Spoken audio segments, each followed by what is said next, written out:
What's shaking, everybody? My name is Ross Mandell. I'm coming to you guys live today from Delray Beach, Florida. I'm at Scott Woolley Studios. Johnny D is directing this show, and today is really cool because his name is Jesse Doichter, and he's like my bro. This guy and I have hung out at a couple of events. We were introduced by Dan Fleischman, I believe, at the Man in the Arena tour, and then we hung out at the Aspire tour. We had some fun. We're doing some business. He's an entrepreneur. He's an investor. He's a deal maker. He makes things happen. He's a Jersey boy. And much like most of us, he made his way down to South Florida, and now we become great friends. Welcome to the show, Jesse. Thank you. It's so nice to have you here. Now, there was a time, I mean, you look pretty good, bro.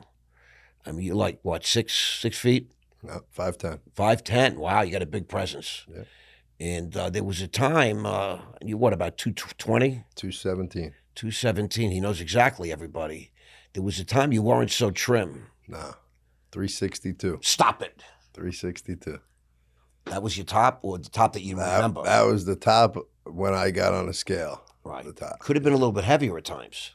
Possibly. Right. 362. 362. And then what happened when you saw that number?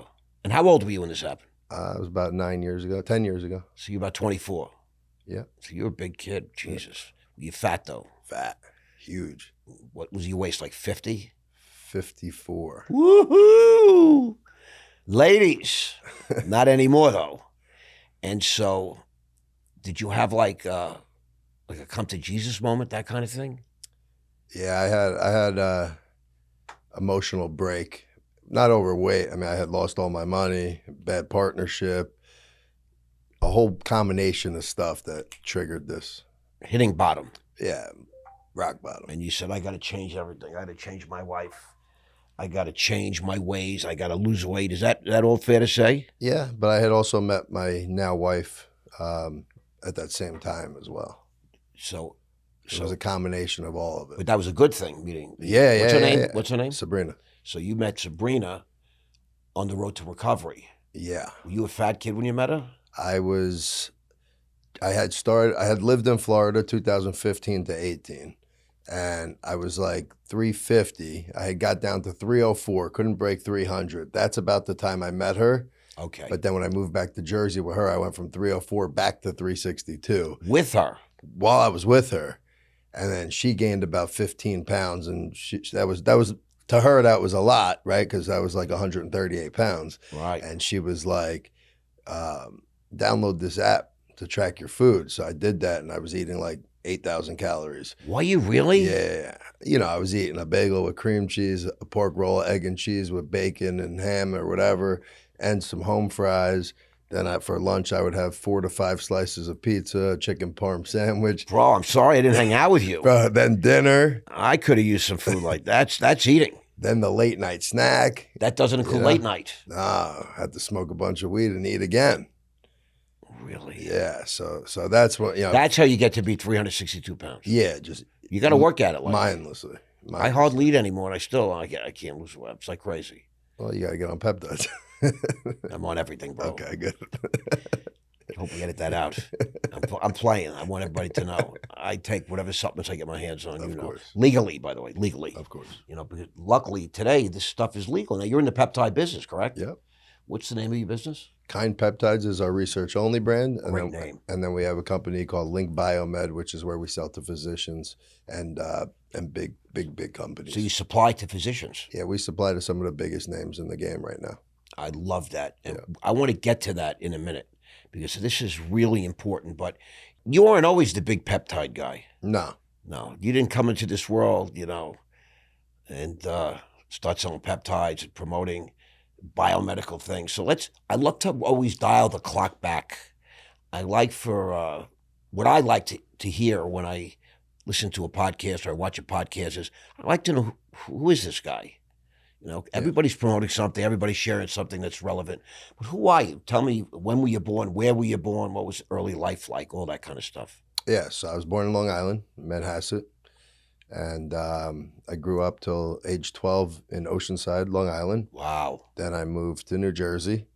After September 11th, my mother had a chance to move her job from Manhattan to Whippany, New Jersey, and that's when we took off and went to Jersey. What was she doing, if you don't mind me She worked for Barclays Investment Bank. I get it. Yeah, so she was in IT, and then she was head of compliance for the Americas for Barclays Capital. Wow, it's a big job. Yeah, she crushed it. Yeah. Your dad wasn't in the picture?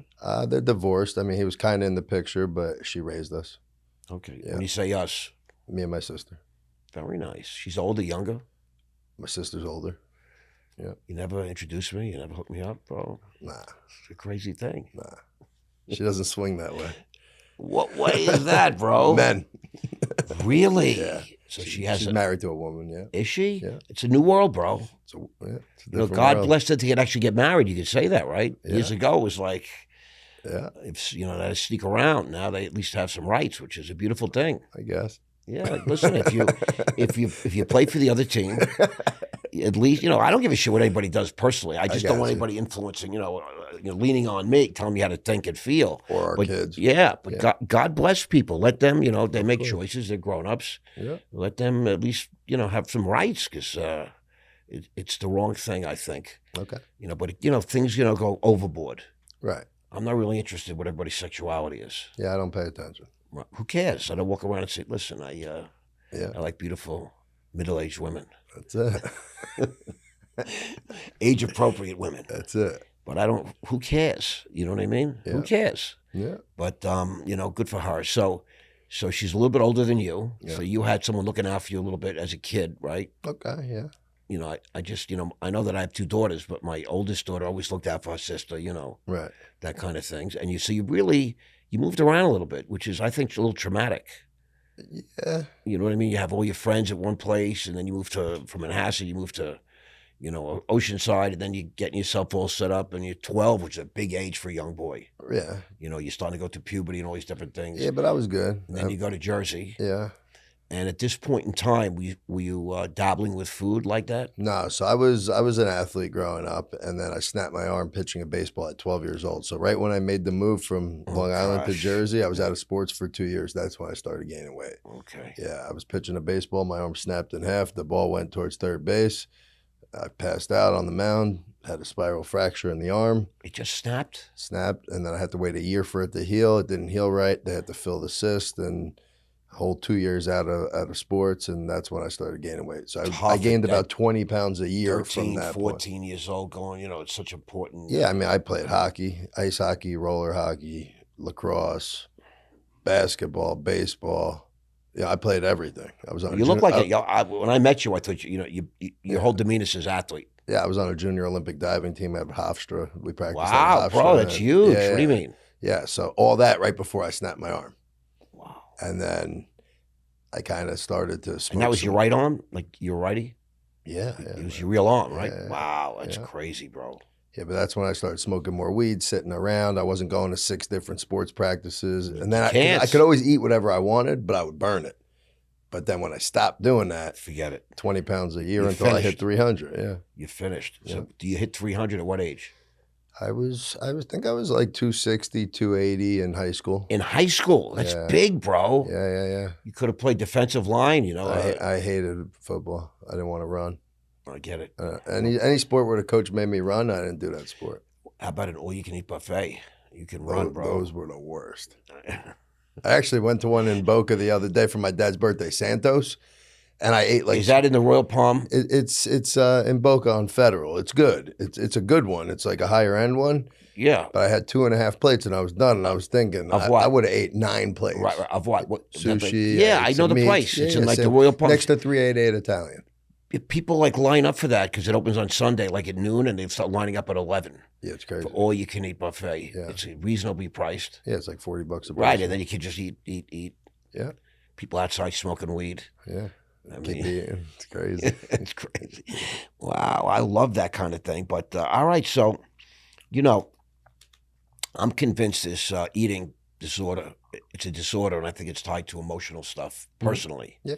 But now we have so much education and the power of social media and all these different sort of drugs, let's call them, peptides, hormones. They know how to, I just saw Jelly Roll on the Grammys the other night. He was 520. He smoked you. Right. And now he's like 260, 250. He lost like more than 250 pounds. Yeah. That's fucking crazy. Mhm. So you lost a lot of weight. See, You probably have some loose skin or no? Yeah, a lot. Yeah. You gonna get that cut off one day? Fixed Maybe. up? We'll see. Yeah. I did it to myself. It's a reminder. Well, you're not gonna cut yourself.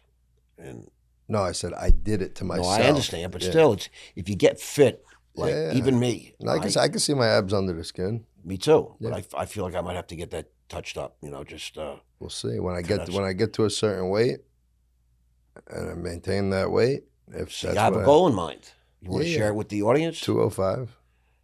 205. You're pretty close, bro. I'm very close. But the last 12 pounds is work. Yeah, but I just feel like men should always be over 200 pounds. You know what I mean? As a man, I feel like we got to be at least 200. You know what? It's pretty sick that you feel that way, Yeah. but I feel that way. Right. So I can share that with you. I also feel like a man should be a man. Yeah. I mean, I guess if you're like 5'6", 185, but like you got to be Right. a man. You got to be built. Your wife's got to feel safe with you. Right. You know? My wife, she used to say to me, I like a man that's got a little, meat on him. Yeah. As she keeps feeding me. I married an Italian girl. Right.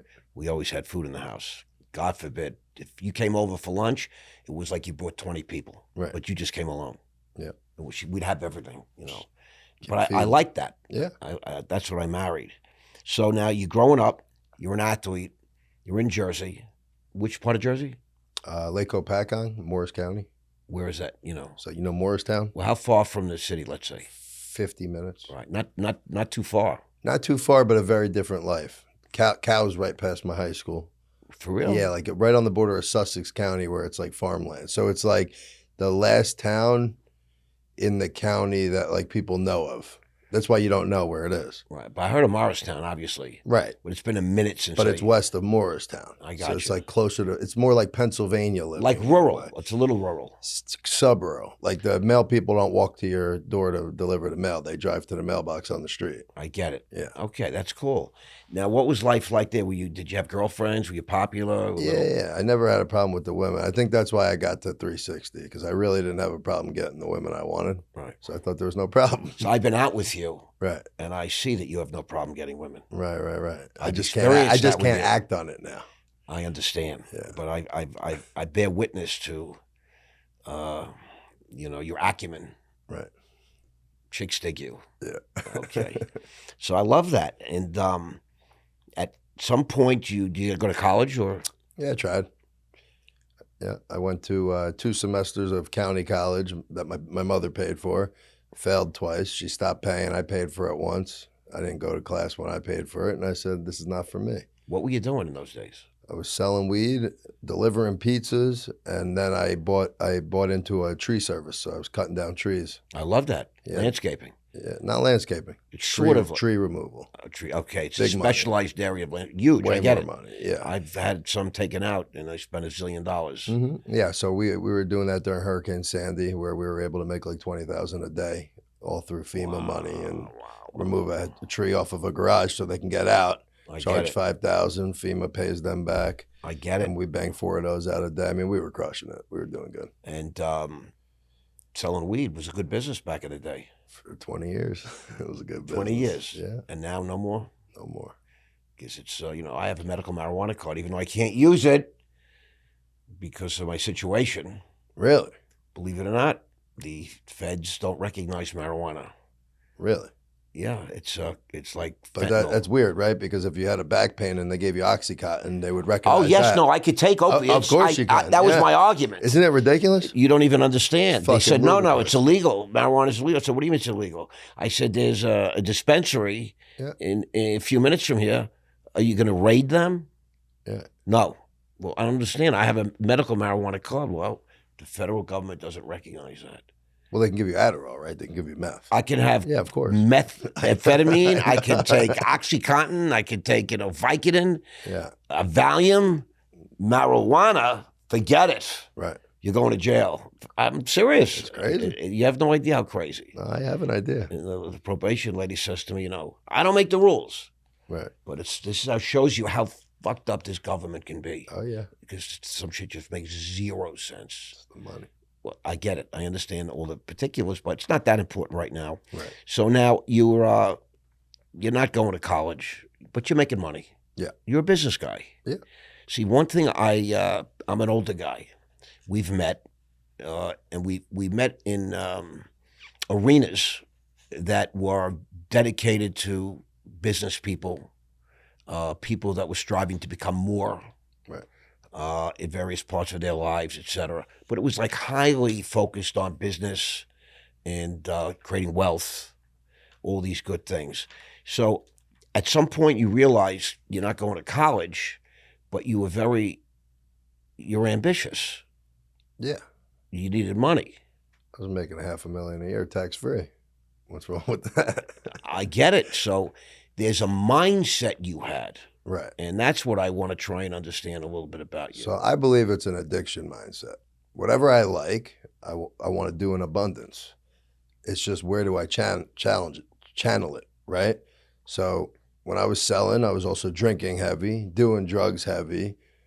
Costs money to do all having of sex heavily, right? So like it was that lifestyle, that fast lifestyle. But then at a certain point, I'm sober almost 3 years.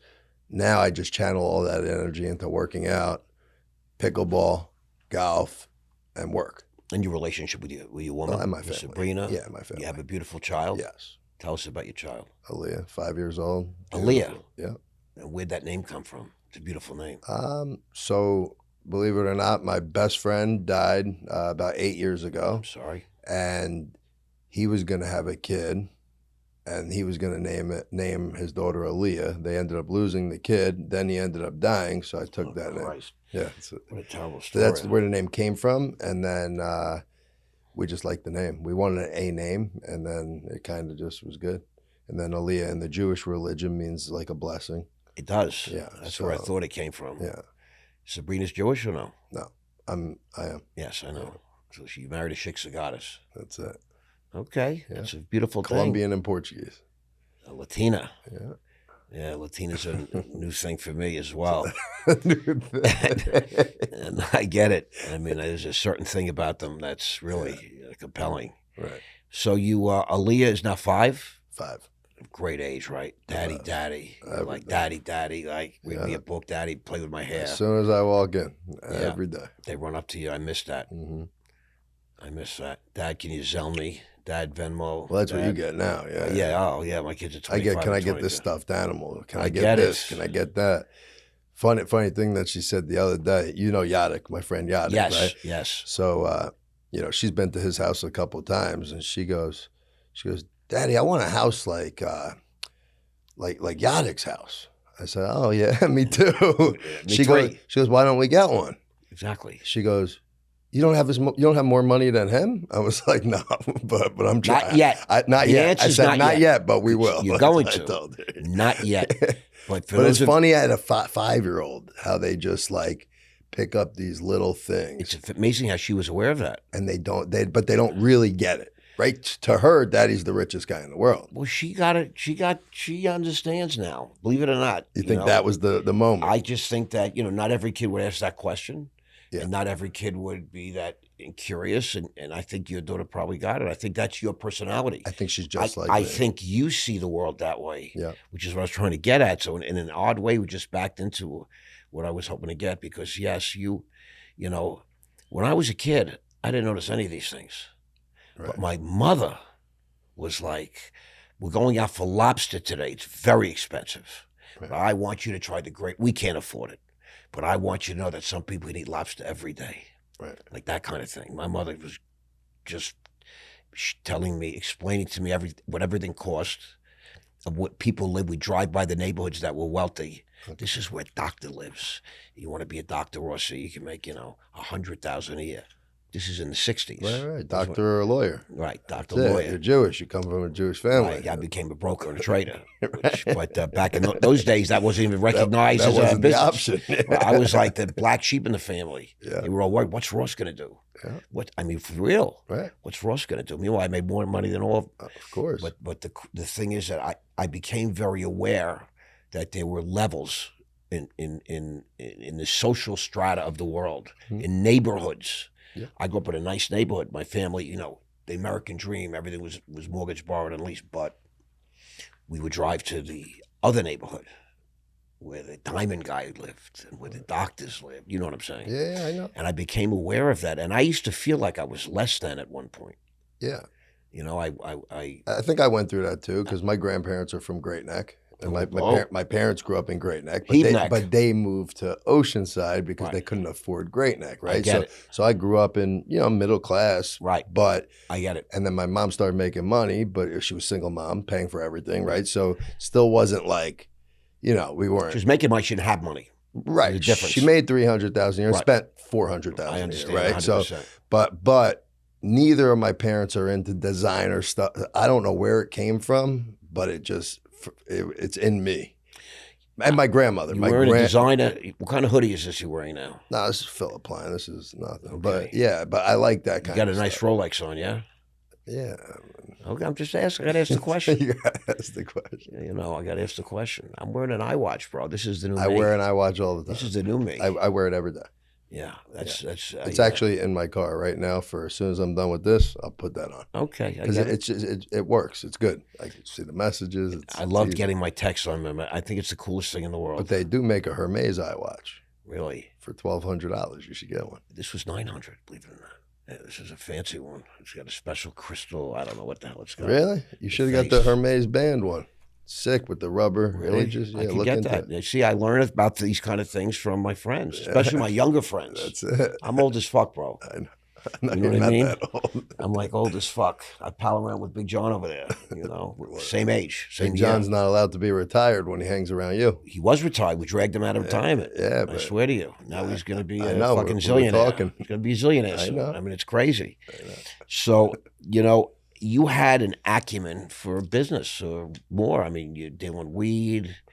You know, you're cutting down trees. These are angles. These are niches. Yeah. Then I owned a pawn shop here in Boynton Beach. I didn't know that. Yeah. You owned a pawn shop. Pawn shop. That's a good business. I had a smoke shop, CBD store. Got into the CBD business a little bit. Okay. Right before COVID, and then I was in like a 5-year lease and broke that 3 years in. But I've learned a very big lesson there. I'll never do retail again. Oh, terrible. I'll never sit in a retail store ever again. It was a nightmare. Unless you're selling something out the back. I was doing that too. I understand that, bro. And then I have a real estate team with EXP Realty too. So that's kind of what I got into when I had the smoke shop. While I was selling weed, I was also building my real estate team. I like that. But the real estate team is in Jersey. Well, no, here. Jersey. In New Jersey. Yeah. How's the goal is to build here, right? But I'm laser focused on the peptides right now.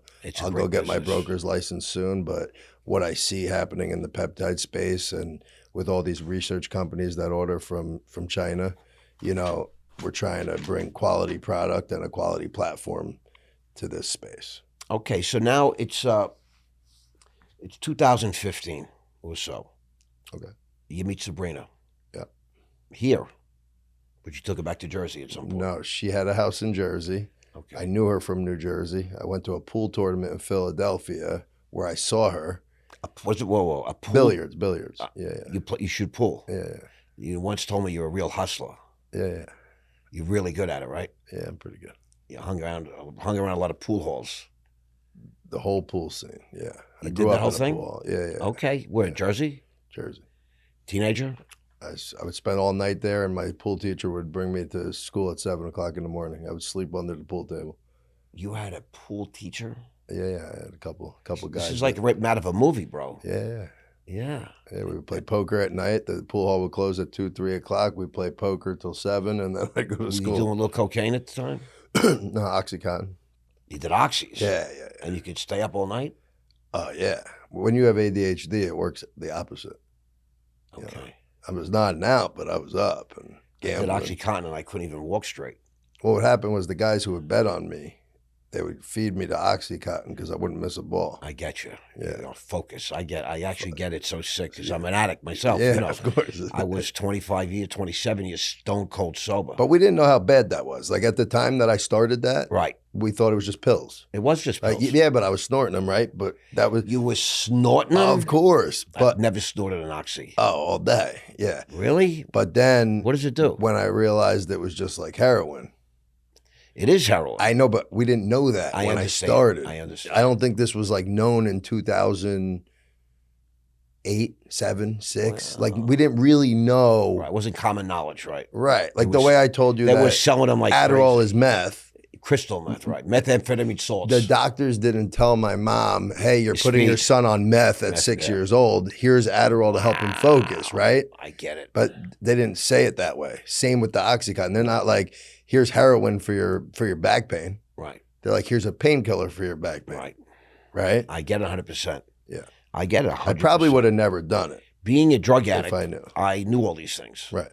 From the rip, off the rip. I was taking biphetamine 20 when I was 17 to wrestle. Right. No one can understand how good I was because I was amped up on, they used to call them black beauties. Okay. Then I popped 2 and I drive straight to Florida in 18 hours.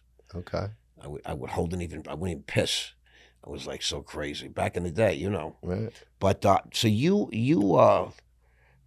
sort of like a wild man for people listening to this. You're abnormal. I mean, drugs, playing pool, staying up all night, playing poker in high school, and then going to class. Yeah. I mean, that's, to me, is pretty cool. But I'm like you. I'm a little sick in the head. Yeah. I mean, but for the regular person listening, it's a lot. But you did say you got sober a few years ago, correct? Yeah. How'd that happen? Can we talk about that? Yeah, I mean, it was pretty simple. You hit a bottom. You had to hit a bottom. Not really. I hit the bottom at 25. I had a gun in my mouth ready to pull the trigger. Whoa. I didn't pull the trigger. Say it again now. Yeah. You were 25 years old. What year was that now? I was sitting in the pawn shop. What year? 2015, 16. Like right when I met my wife. Right. And I was sitting in the pawn shop. My dad was a small partner because I didn't have enough money to buy in. So he bought in. And I was telling him the partner was stealing from us. He didn't believe me. And I just had like a breakdown. And I said, if you don't even believe me, then why the fuck am I here? And I was fat. I was 360 pounds. I lost a couple $100,000. And, that's your bottom. Yeah. That was, this is like the biggest bottom. I literally was looking at him, tears in my eyes, and put the gun in my mouth. All I remember is him saying, please don't. And then like 20 minutes later, I remember driving home. I blacked out, but I obviously didn't pull the trigger. So that was like my first God moment, like that I felt. It wasn't me who took the gun out of my mouth. It was God. But that's when I shifted. Was it you that put the gun in your mouth? Nah, it was just it was like a psychotic episode, basically. Well, you had a break. Yeah, break. I get it. Yeah. Listen, I'm glad. Thank you for sharing all this stuff. This is really personal stuff. I'm building a company called Raw Health, and it's basically, I'm built. The media company is well underway. But I've come to learn that every 11 seconds, someone in America kills themselves. Yeah. Every 11 seconds. So since we've been here, a couple hundred people have killed themselves. If that doesn't stun me, I'm like, and nobody seems to care. Nobody seems to be affected by that. Yeah, I mean, nobody. And I want to see if I could do something about that. Yeah. So I need to build a big platform with people that are that hopeless. Right. Because you only kill yourself if you're hopeless. Right. When you run out of hope. Right. That's why you actually pull the trigger. Right. Because you figure, what else do I might as well get the fuck out of here. Yeah. There's no hope. To me, hope is the most important emotion. For me, it was 3 options, and they all seem hopeless, right? One was walk away from all just walk away. Lose everything. Because the guy was from Philadelphia. So you zeroed out. He was a connected guy. There wasn't like, I couldn't sue them. I understand. I couldn't shoot him. I could kill him, well, but I have to watch my back forever. Forever. Right? I could kill myself. It's over. Right. Or I could walk away and let him win. And lose everything. And lose it and just walk away. Right. Which is what I ended up doing. Which was really the right move.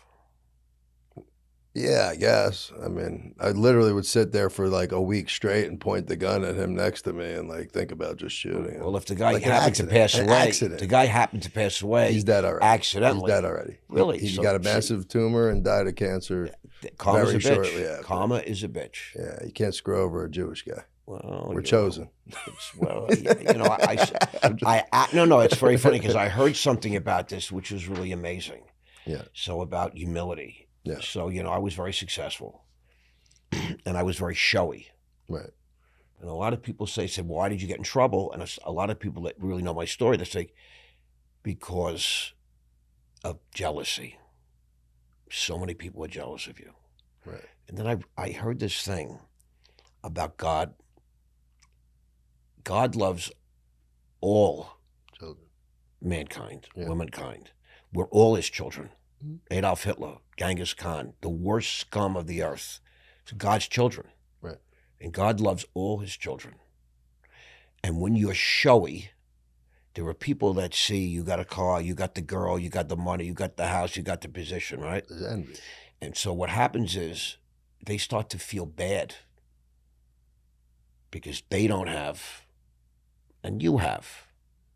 And so God in heaven is looking down at his people and he says, why do some of his people, his children, feel bad? He doesn't want any of his children to feel bad. And that's why bad shit happens to people that are showy. You understand? Enough people feel I bad. never heard that. No, I like that. Enough children feel bad. If you have children, if you have a couple of children that are really hurting, right? You feel like you might want to do something about it. Right. And that's what God does. And that made, for a moment in time, this all made sense to me. So that's why they said God, if you read the scripture, he rewards the most humble. Right. Because nobody was jealous or envious of Abraham or Moses. Yeah, but this guy wasn't showy, my partner. But he was just stealing from you. Just stealing. So Just he a made thief. you feel bad, so bad that you thought about killing yourself. And God loves you, and he said, "Why does my son feel so bad?" So this guy got rewarded with a fucking inoperable tumor or whatever it is. Gotcha. It's really interesting. It's not really just showing off. No, it's just it's how you anything make that you somebody do else feel. that makes somebody feel bad. That's why it's so important to serve other people and give to other people. Because when God looks at his children and you are good to all his children, he rewards you with more blessings. Yeah. Interesting, right? Very interesting. Yeah. So I never looked at it all that way.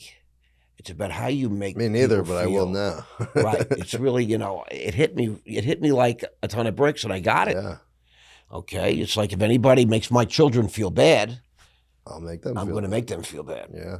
But if people make my children feel good, they're aces with me. So it's really a whole thing, but I'm an idiot. And I didn't know this till I was 68 years old. And I learned it from someone on social media. But I think it's fucking brilliant. It's I from a learned famous it halfway rabbi. there. Yeah. It's really great. So I want you to feel good. Yeah. No, I want you to love me, bro. love you. I love you too. So, your story is quite fascinating. So that was 10 years ago. Yeah. You didn't pull the trigger. Right. And you walked away. Tell us what happened then. I moved back to New Jersey. So I kind of tried to retire from the weed game and buy into the pawn shop and do my own thing and change my life Let's go at legit. that point. Yeah. And I moved back in with my now wife, and she had a house already. So I got to live rent free for like a year or two, get on my feet. I mean, I'd pay for everything else, but No, I understand. she had the house. And I moved back there. I had my buddy drop me off a pound of weed. I flipped that. I picked up 2 pounds. I flipped that. I picked up 5, and I just went to the You top. sell pounds, or you break it up and sell ounces, that kind of thing, quarters? No, so like, off that 1 pound, I made as Right. much money as I could. It was like QPs and ounces get and it. stuff like that. But, within a year or two, I was already at the top. Yeah, I mean, when I came back, and believe it or not, what I learned from that guy from the pawn shop, I learned a lot of things, and fortunately, because of who he was, when I went back to Jersey, nobody really bothered me because he had a lot of street credit, And you were his partner. and I was his partner, and everybody knew that, right? So And you could always pick up the phone and call him, even though you didn't like him. I did, and And you did. right. So I got whatever I got, right? Right. But when I moved back, it was a little bit of a different vibe in Jersey, right? Like I You had respect. I already knew some You guys, had but respect. now I knew the guys, Right. You had and, good contacts. You could get weight, right? Fronted, the whole Well, thing. no, I already had that. Right. I had that already, but it wasn't really that. It was just more like how I moved. I get it. Nobody really crossed me. I understand. believe it or Yeah, not. yeah. Yeah. It was good. I'm going through that now. Yeah. People hold me in such high esteem. It's great. It makes me feel good. Right. Because they read about me and they see who I was and things that I've accomplished, and like, it's freaking amazing. Yeah. I love. I'm getting have the love. credit, yeah. I'm getting love from everyone, and I actually earned my cred. Yeah. He's a pretty cool dude. Yeah. But awesome. so this is really a great story because, you're revealing a human side of you. Yeah. And, we're all different. We all look different with different shapes, sizes, colors, religions, all that stuff. But the truth is, we're all the same. Yeah.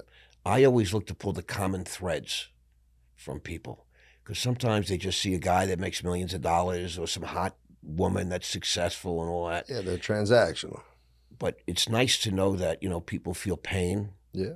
They feel shame. Sometimes you feel hopeless. Sometimes you're in fucking agony.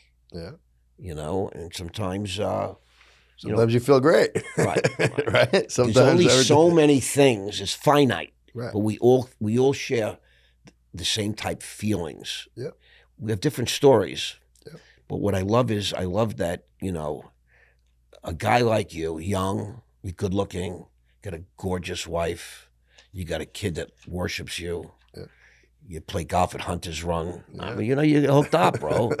And people will look at you and you see a Rolex. And I went to the Aspire tour and I just see this super gorgeous girl just chasing you around like a little friggin' doggy. Do you know what I mean? Yeah. And you're like, babe, I'm married. Yeah. I'm married. You could join us at the table. You can hang out. Right. But I can't go home with you. But it's not happening. Right. And I respect that a lot. I Yeah, really she do. was like a 10 out of 10. I hope my wife watches this one. She still is a 10. No, but I follow her on in my social mind, media. she's gone. No, but I'm friends with her on social media. What I'm saying, she's like a DJ, and she's like a wild divorced woman, artist. She's an artist, Right. but she's very attractive. But the way you handled it, I think, was really cool. Yeah. You know what I mean? Sabrina, she's going to listen to this, I hope. Of course. And you were the rock star, and he worships you, and that elevated you in my eyes tremendously. I want you to know that. She was a big part of that. Sabrina. Yeah. Yeah. And that's also a sober thing to do. Yeah. Like, I used to put myself. Oh yeah, if I was drinking, I was going home with her. That's why I don't. That's one of the reasons. I right? understand. Listen, Yeah. I used to carry on because I had brokers that had no principles, and we would be out at all kinds of places. Yeah. We had millions, bro. Money's coming and going on. 4,000 people on my payroll, believe it or not. 4,000.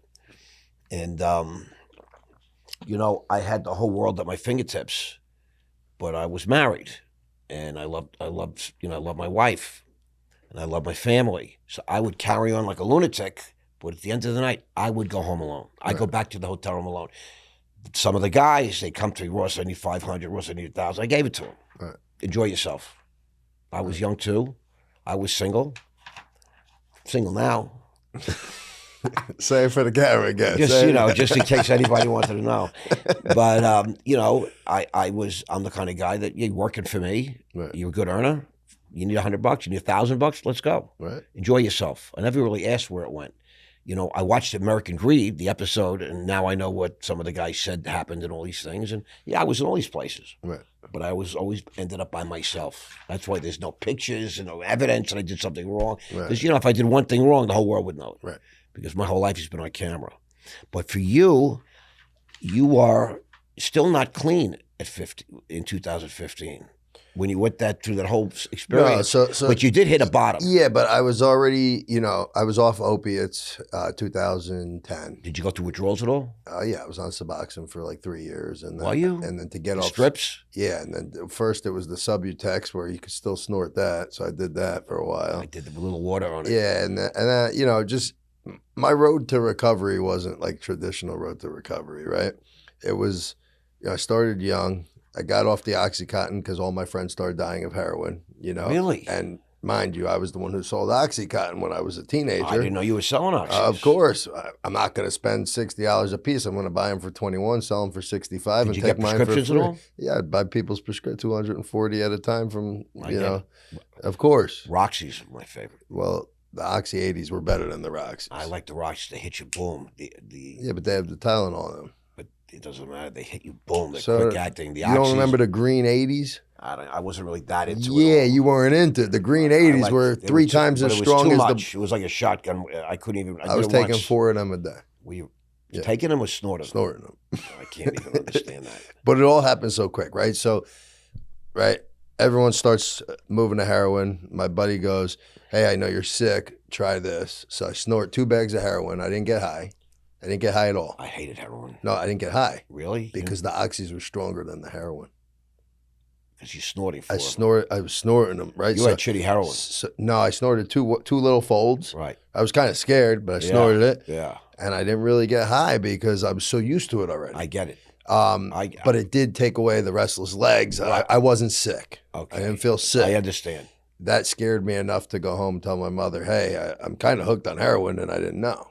Right? Like, I didn't know that's what I was doing. Right. I thought it was just pain pills. Right. Right? I get it. I didn't No, I really get it. understand.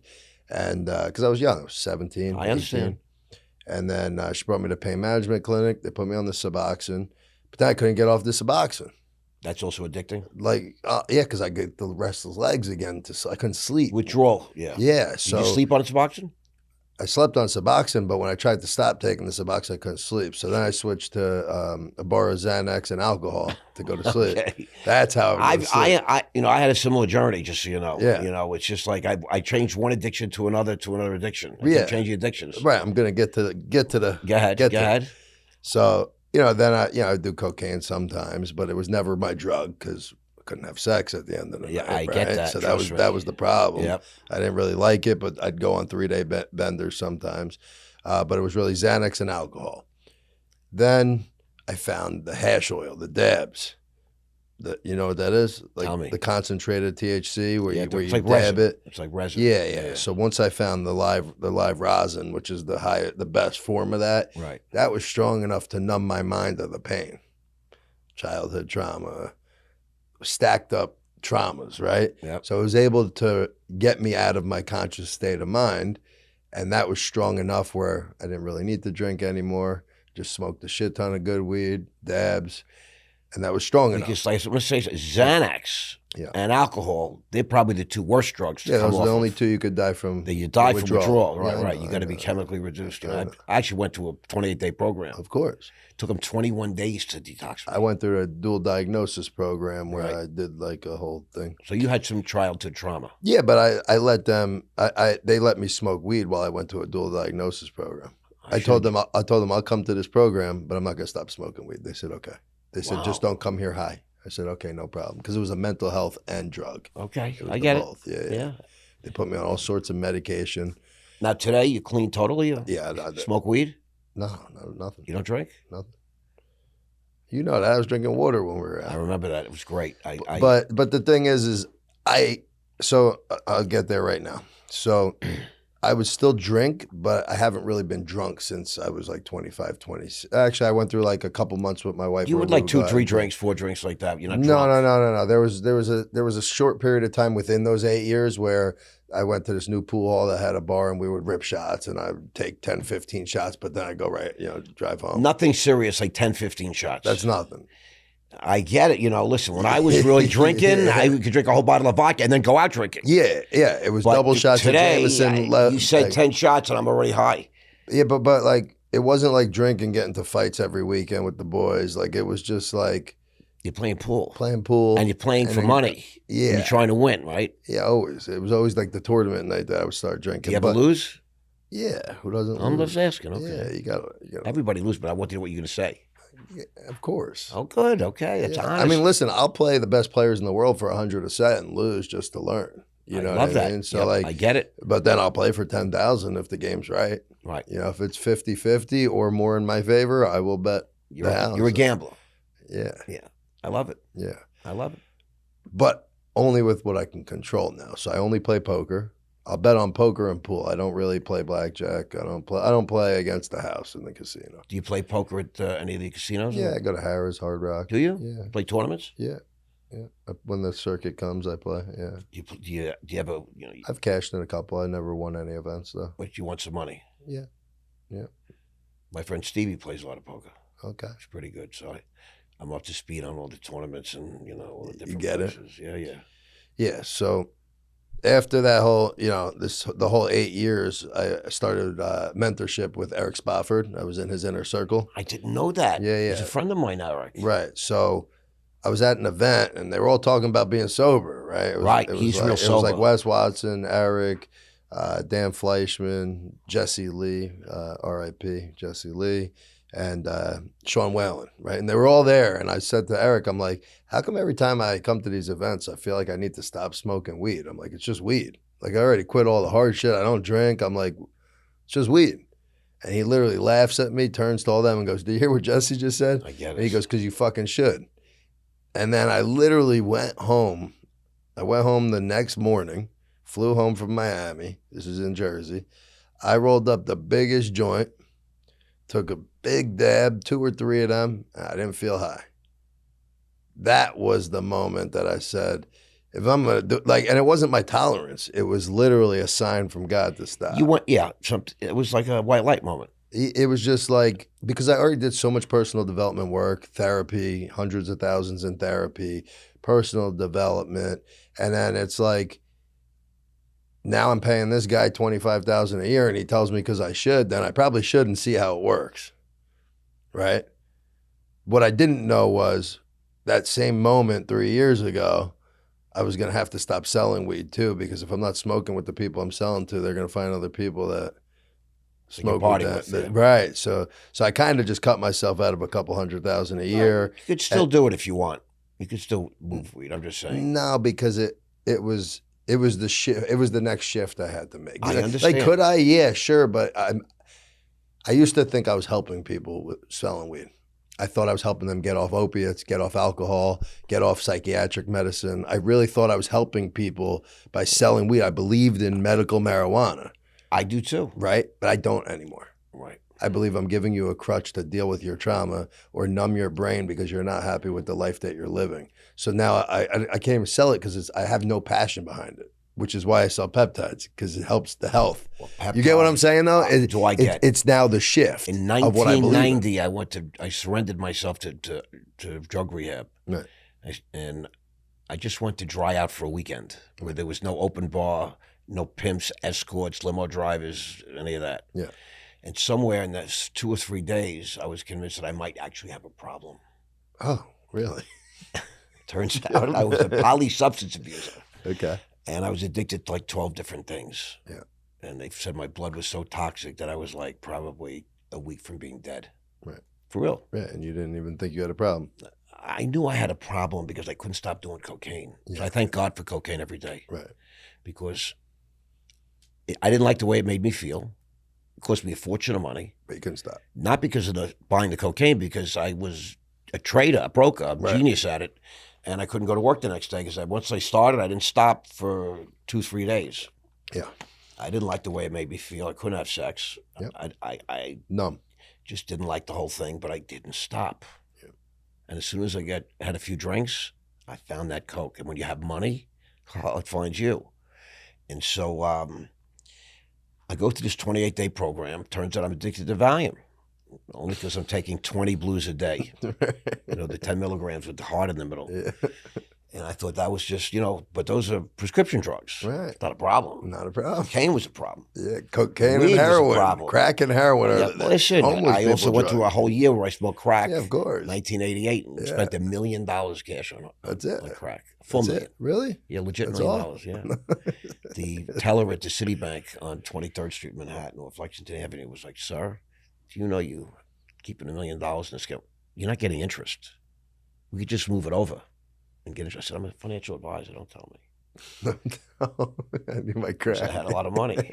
That was my crack account. And I just said, I'm leaving it. Don't worry about it. And I would keep withdrawing money. And they're like, sir, every time I come in, I guess they saw me sliding back down and down. And I was a client. Right. But to make a long story short, when I got out of the rehab, I dove all into AA, NA, all the way in. I'm an addict. So I became the best sober guy, the most sober guy. Of course.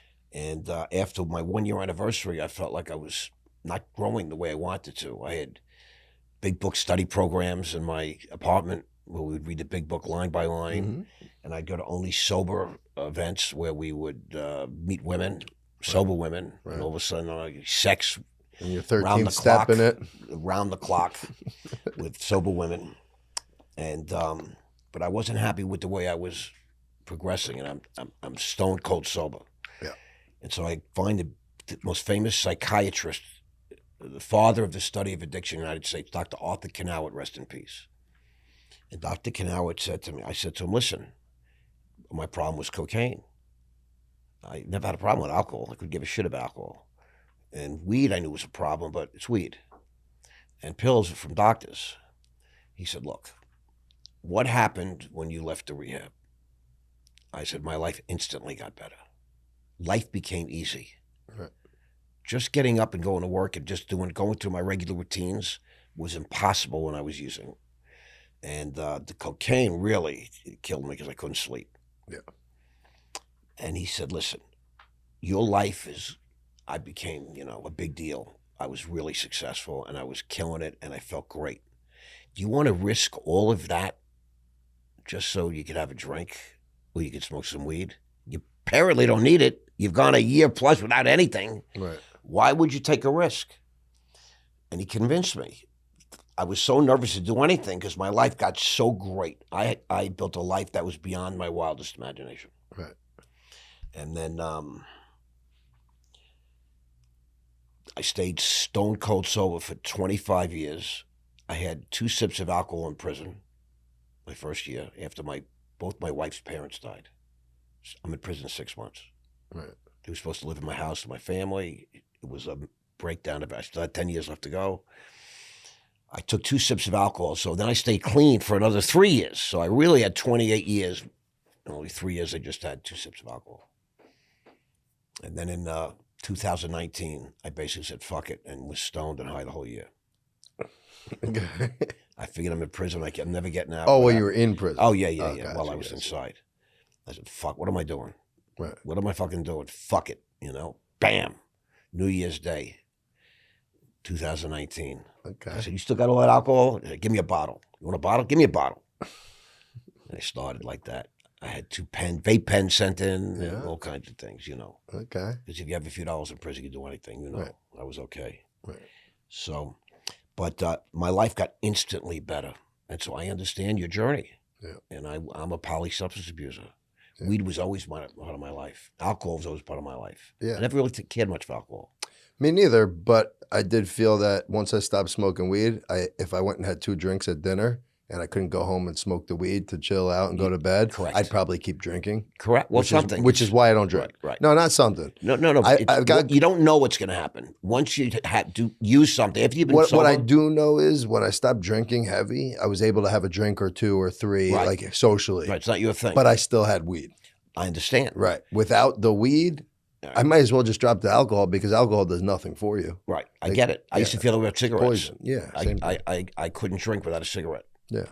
The second I have a drink, I want a cigarette. Yeah. I smoked cigarettes was the worst addiction. Yeah. Of all the things I quit, cigarettes was the hardest thing. Yeah. I gained 20 pounds, bro. Yeah, I've quit smoking cigarettes like 4 times. For me, same thing with you. Anytime I would drink, I would smoke, but then that was my thing for a while. Only when I'm drinking, I'll smoke cigarettes, but I won't smoke any other time. Right. That's how a lot of people But then I would smoke weed all day. So I'm That's smoking something all day. Right. It didn't matter. Yeah, it's so great, stupid. this is great content because people, need to understand. We're sharing real shit. real life stuff. And but both of us are ambitious earners, always looking for business, always looking to improve our lives, our families' lives, earn money, build wealth, all that kind of stuff. I'm doing content creation now, building a media company, and you're in the peptide business. So I want to talk about this right now because I think peptides are incredible. They've been around for 200 years, by the way. People think it's a new thing. Right. Peptides have been around, hormones, etc. Yeah, the first one was insulin. Correct. This is real science. So tell us about how you got into this and what your exposure was. Tell us about your companies, everything. Yeah, so I mean, really just following my passion of health, right? Like I wake up every day, I work out, I eat right, and I lost 109 pounds completely naturally. Got on some testosterone, felt a lot better because I had killed my testosterone with the drinking and the smoking and the being fat. With poisons. Yeah. So now, I'm on the TRT protocol where I keep it balanced, not crazy, not like bodybuilder status. What do you take? You take 1 cc a week or more? 1 cc a week. Yeah, just broken up. Cypionate. Sipping it. Yeah. And then after about 115 pounds down, I was kind of stuck around 240, and I started messing with a little bit of retatrutide and some tesamorelin. Retatrutide. Retatrutide. Okay, I want people to, my friends tell me, I've never done that, that it's a miracle drug. Amazing. A miracle drug. Yeah, because I tried that semaglutide stuff, semaglutide, which is another one. Right. For some people, it works. For me, I felt disgusting. I felt disgusting. I hated I did it for 5 weeks. I lost 35 pounds. I couldn't eat anything. Yeah. I felt horrible. Yeah, no, this is retatrutide's way better. Tell us about it.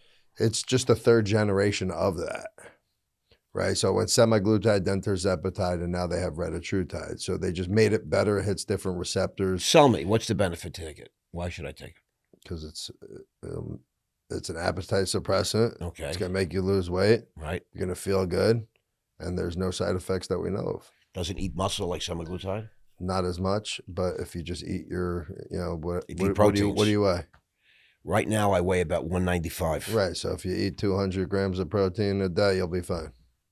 Okay. As long as you eat your protein, How you're much not going to protein? lose muscle. 200 grams. So a gram for every body pound, right? About. And I'm working out now. I'm working out every day a little bit. I take 200. I eat 220 grams of protein a day. Yeah, but as long as you eat your protein, you won't lose your muscle. Right. But then there's also tesamorelin, which boosts your growth hormone, which I take also, which will help maintain the muscle while taking the What about growth hormone itself? Great. I mean, it's good. If you can get it. You can get it, but you got to pay $1,600.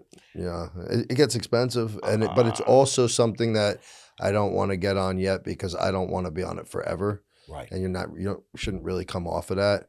With the peptide, you could cycle it on and off. You don't have to take it forever. And tesamorelin helps your body produce more growth hormone. Right. Yeah. And I'm not trying there's many steroids you could get on. These aren't steroids. These are to make you live a healthier, better life, not destroy your body. So peptides, essentially, my understanding, is something that your body naturally produces.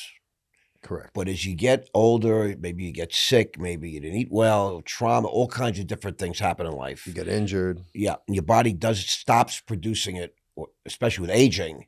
It stops producing it, or it produces such small amounts that you add some peptides, and it's like you're young again. Right. Your body the body chemistry is young again. Correct. And you feel better, and you can perform better at everything, pretty much. Correct. And I love that because I believe in hormone replacement and I believe in peptides. Yeah. I've also been known to use a steroid or two in my life. Yeah, some of them aren't that bad if you take small doses, and it's not that bad. People overhype that it's bad. You know what I mean? Snorting oxycodone's bad. Yeah, it's bad. That's bad. There's no justifying that. That's friggin' bad. But what I'm saying is, there's people that look great that people idolize, right? And I don't idolize nobody, but there's people that do. Right. And they don't realize that they're on what they're on. Well, you know what I mean? They're chemically enhanced. They only care about what the result is. But they're chemically enhanced, and there's nothing wrong with that. Right. You know what I mean? There's nothing wrong with that, in my opinion. Right. And,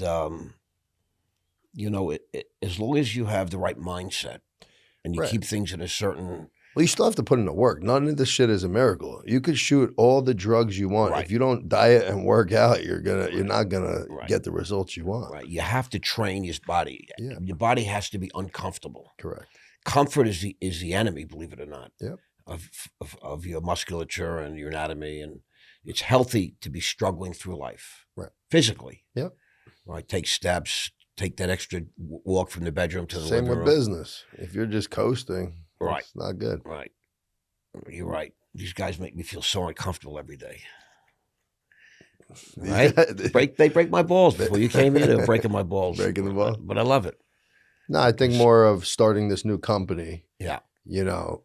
Getting into a space that you've never been in. Right. It's a new space for me. It's a new space, learning. We're about to cross over now into something really... It can't be comfortable. It's got to be... Right. Right. Yeah. If I was trading or just building a brokerage firm or trading firm, that's for me is... Yeah. It's pretty easy, really. Right. So you got involved with peptides personally before you got in. Tell us about it, your journey with this whole thing. Yeah, no. So I got on them. I lost like 20 pounds. I actually started ordering them from China. I basically looked at it like selling drugs, right? This is how I looked at it. I said, okay, I buy it for this, I sell it for this. I make a couple $100 off every client. I started making like 10 grand a month, whatever. It helped me because I lost a bunch of money prior in another business. But then I met a guy in another room like where I met you, and he owned a lab in Nashville, and we partnered up, and what's came from that is pretty amazing. It's, I knew the price of raw product from China, and then I was able to negotiate our price down to something that works, right? More than what I was paying in China, obviously, but a number that worked. We launched a company together, Peptides. And then really, really quickly, I set up some meetings with some big groups, and they couldn't sell the research only because they sell to doctors, and the doctors charge a certain price, and they didn't want people to be able to go on Peptides and see the price. Right. And it couldn't be research grade and physician use only grade. So we created a company called Link Biomed that has an educational platform for doctors. It has software that basically it's all fulfillment. It's literally everything just like a 503A pharmacy except physician use only. And we signed 3 major contracts where we have some of the biggest franchises going through going through us without even knowing they're going through us. Isn't that great? You know what I mean? So it became a direct to consumer research only to a pretty big distribution network right away. You're like a mini cartel. You're like a peptide cartel. Oh, I want to take over I want to take it all over. Of course you do. And I don't want all the doctors. I just want to supply it all. You got to, Easy does it. Nah, we're one of seven labs in America that follow FDA guidelines. So there's not that much competition. Well, I was going to say, you don't, in this China business, you just don't know what you're really dealing with. And if you got a real, right, we're not making fentanyl in the same lab that they're making, right? I understand. I'm just saying, in China, insane. you don't know, right? Like there's no idea. The people in China that I was getting peptides from were also making Trend. What if they accidentally sent me Trend to somebody for BPC and then they start shooting Trend because they mixed up the vials? But I'm saying, I understand. I'm just saying, what if? I understand. Trust me. And there's fentanyl all over the fucking place. They all make it in the same lab. Yeah, there's no. I understand. There's no FDA guidelines. No one looking, and no regulation. And the problem is a lot of these research only companies, which is why they're cracking down, is, you order, let's say $20,000 worth of product. You test everything. You send it out for testing, $400 per SKU. Let's say you have 40 different peptides. Now it's $400 times 40. Right. You do that the first time. You add that to your cost. But then you're like, okay, I trust my source now. Let's just order another 20 grand. But I'm not going to send these out for testing because I already tested it. And you never That's really exactly what I did for a year and a half. I understand. But that's why I never had a website. It was just kind of like, hey, you buy peptides? Right. I'll give you a better deal because I don't have a site. I'll just sell you your peptides. I'll hook you up. Right, I'll hook you up. So it was really just, let me be the budget guy. And in my gym, here. Wheeling and dealing. Yeah. But I was never going to grow what I wanted to scale. Correct. That way. So this part. Now you're the house. What? Now you're the house. Right. Now there's nothing. You're going the poppies. There's nothing I can't do. Right. Like, oh, we got to match that price. We can. But the question is, are you the right partner to be with us? You don't have to. Right? We don't have to. Right. You deal with quality now. Correct. High end. Yeah. You're not snorting peptides. I just want to get this Definitely clear. I just want to make sure. No, right here. I get it. It's not intramuscular. It's right under the skin. No, there are some. Glutathione is. But I don't take glutathione. Yeah. But yeah, some of them are. Some people love glutathione. Yeah. Healing, right? Well, people love it. It's healing. You work out, you take a shot, boom, you feel great. People love everything. I know one guy that takes like 10 different peptides. I'm like, I've been there. Yeah. I've done it. 10's a lot. I've been there. Yeah. I tried everything, Right. I want to just see, I'm like a human clinical trial. Yeah. I'm like a walking clinical trial. I'm more like, all right, I'm cool with like a shot at night and a shot in the morning. Right. So like I pick 2 at a time and then I'll try 2 other ones. My problem is I'm not staying consistent, and you got to be consistent. I'm consistent with the workouts now, and now I'm consistent with the food. Yeah. But I'm running here, I'm running there. I forget to take this shot, that shot.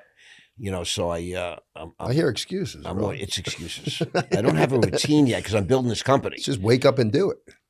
You wake up, you walk to the fridge. I do so many different things in the morning, and it's unbelievable. I had like a month this You morning. don't have a routine in the morning? I do have a routine, but all of a sudden the phone's ringing, and this is going on. I got a lot of special things happening right now. Right. So sometimes you get, business takes precedent. Opportunities come and you take precedent. Yeah, but health is the most important. I'm feeling pretty healthy. I get up, I do Feeling my healthy. push-ups. Okay. I drink a special elixir in the morning. Let me tell you what I do.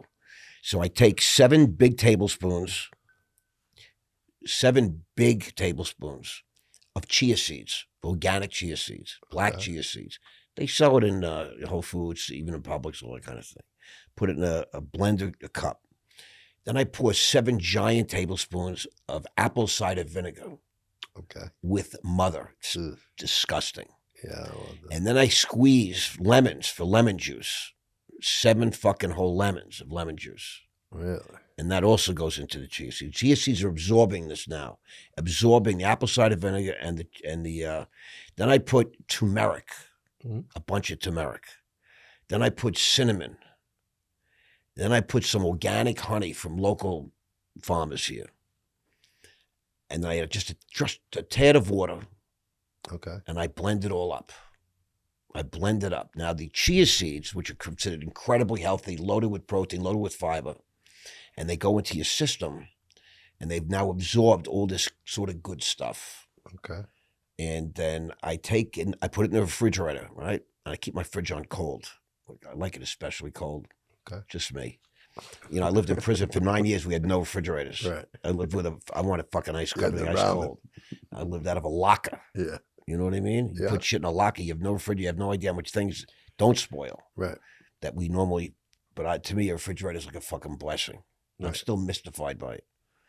Used to have a zillion of them. I had 4 homes and refrigerators and freezers, but they took everything away, for 9 years. Yeah. So to make a long story short, I go to my fridge in the morning. This is the first thing I put in my body. Take a big tablespoon of this gunk. I put it in a cup, really glass. I use glass now. And I put some room temperature bottled water. Okay. And I walk away. Come back and I start mixing it up. And then I just drink it. It's the first thing that goes in my body in the morning on an empty stomach. And it's the first thing it's the last thing that goes into my body. Is it like a shot of it? No, it's like a big glass, like a full 16 ounces. Really? And it's the chia seeds start to blow up, and it's like gelatin. It's just fairly disgusting, but yeah, I'd rather not be healthy. Right, but what it does is it delivers all these healthy things through my system, through my digestive system. Right. And it has tremendous properties, bro. It gives you so much energy, so much protein, so much fiber. And this apple cider vinegar is basically cleaning all your pipes all the time. Okay. It allows for incredible performance. Now, if you're an older guy and your pipes are 68 years old, okay, you want every edge you can get. You know what I'm saying? I'm not dead yet. I guess. So I'm like healing my body after years of being, slap silly. I understand. But so that's the first thing. And then I have coffee because I need coffee. Right. And start the day. I do have a routine. But while you're making that drink, you could just take the peptides. I do. I have the I have BP 157, Okay, 141. I got PT 141. Oh, listen. Okay. Every edge I can get. What do you think? Okay. I'm not really worried about losing weight because I'm pretty good. I get pretty Right. disciplined when I want to be. So I'm eating really clean, and that little drink. Yeah, helps with that. It fills you up a little bit. Okay. Then I'll take 2 tablespoons before I get ready for this podcast. I take 2 tablespoons of Greek yogurt, Chobani yogurt, Okay. with some honey, and I eat that. And then I take some pills that the docs give me because nothing fascinating, but Right. blood pressure, all kinds of crappy shit. And that's I start my day. But I'm doing a lot of push-ups, and planks, Okay. that sort of thing. And No weightlifting? I do that later in the day. Okay. On the weekends and later in the day. Like I got to Okay. do my legs soon, but I did upper body like a fiend. Yeah. This weekend on Good. Sunday. Today I was paralyzed You yesterday. do like 3-4 days a week of lifting? Oh yeah, Good. yeah. Resistance training always. Yeah, Right. Good. yeah. And so I'm trying to do it. Like you have to understand how blessed you are because you're 34 years old. I've done 34 twice. Right. Literally. Yeah. I'm 68. So you got to get yourself fit now. Yeah. It gets harder and harder and harder. Yeah. The things that you can do. It's funny because while I've been losing, I've been watching other people gain. Like the opposite happened to the rest of the world. You know, Yeah, they're all it's still true. drinking, they're all still gaining weight, and they're all. It's so true, And I'm bro. going the other way. It's so true. Yeah. You know, I have friends that like to go to bars because that's where they want to meet women. Right. And I'm like, bro, you want to meet women? Go to the Aspire. Go to the Aspire tour. Join some of these networking opportunities. Yeah. The women are running around, hey, hi, because they all want to be with guys that are improving themselves. Correct. You know what I'm saying? It's like you want to be with people that are like-minded, that want more from who's in a bar drinking and smoking. That's like really like very old schoolish. The bottom of the barrel. Well, I think so. I think mostly. Yeah. Mostly. Or hookers in South Florida. There's a lot of that I hear. Allegedly. You can see it. Allegedly. I often wonder, you know, you see these good-looking women in bars. Yeah. I like to go to this place called Hyde Park in Delray. Yeah. They have a piano bar. So I love this guy. He plays music. And it's less in Delray than it is Miami. Most of those girls aren't hookers in Delray. No, definitely not. But occasionally you see one that's really super. That means they got a price. Yeah. Everything's got a price, bro. If there's one bit of wisdom I can give you as an older guy, everything has a price. Mm-hmm. You fall in love, you want to get married, big money. Yeah. Big Big money. You want to have a kid? Not so much money. It's $1 million before you're done. Well, is that right? I know. I'm just saying it's $1 million. $1 million is not all that much money now. It used to be a lot of money. Right. But still, it's, you know, it's $1 million. And different things, you know, it's like everything is a price, but, you know, this is your life. It's an adventure, right? Yeah. So tell us where you're at right now. How's life? It's good. It's good. And, I moved down here almost 2 years ago, building the Peptide company. I still got the real estate team. I'm on a personal development journey every day, trying to be 1% better every day, and that's my goal. I pray, I meditate, spend family time every day. I'm just in hyper growth mode and hyper focused on the Peptide company right now. I bought another company at the beginning of last year, an e-com company that you know we're in the process of shutting it down. Just literally laser focused on one thing.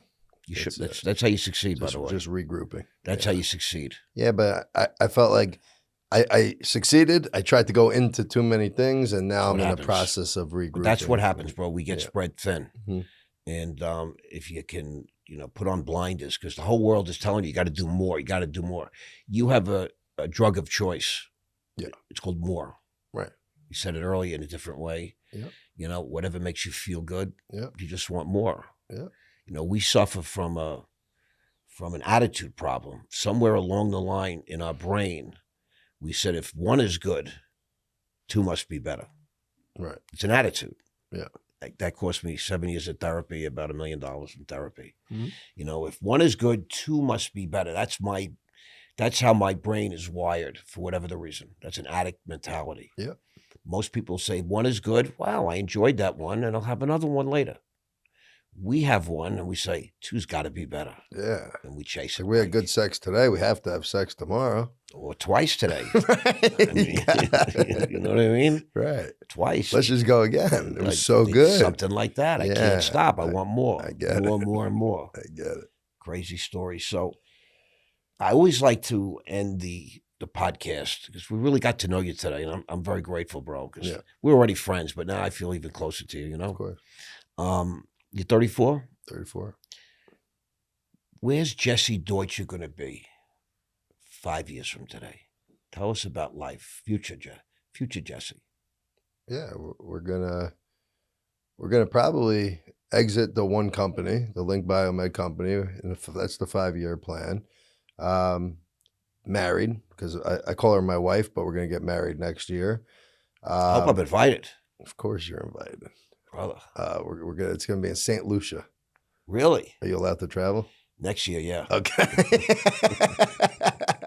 I can travel now, but I need permission. No, I know. Just kidding. But yeah, no, just you know, looking for that print that you like to talk about, that one big exit with that company. Probably going to transition into a telehealth company at some point when the laws make us. We will go full telehealth. we're setting that up. Net worth wise, or what are you talking about? Everything. I want everything. I want the audience to know Jesse 5 years from today. Yeah, I'm gonna be in the best shape of my life. I'm gonna be at my goal for sure in 5 years. 205? It's only 12 pounds. That's nothing, bro. It's You nothing. could be there next month, But the problem is I'm an addict. When I get to 205, I'm gonna want to. It's 190. probably a new goal, But I nah, get it. like 200. There'll just be a massive bulk at 200. I get it. A lean bulk. Lean. I don't want to be less than 200. Lean and fit. That's also Yeah, important. like- Healthy. I see people at 180, and I'm like, it's not big enough. I get it. Yeah, I mean, we don't plan on having any more kids. Me and my wife, we're having one. So, Very nice. Just the future's looking bright. I love The it. future's looking bright. I love it. Anything else you want to tell our audience? No, just appreciate you. Thanks for having me, and it was a good time. It's my pleasure. Thank you, Jesse. Of course.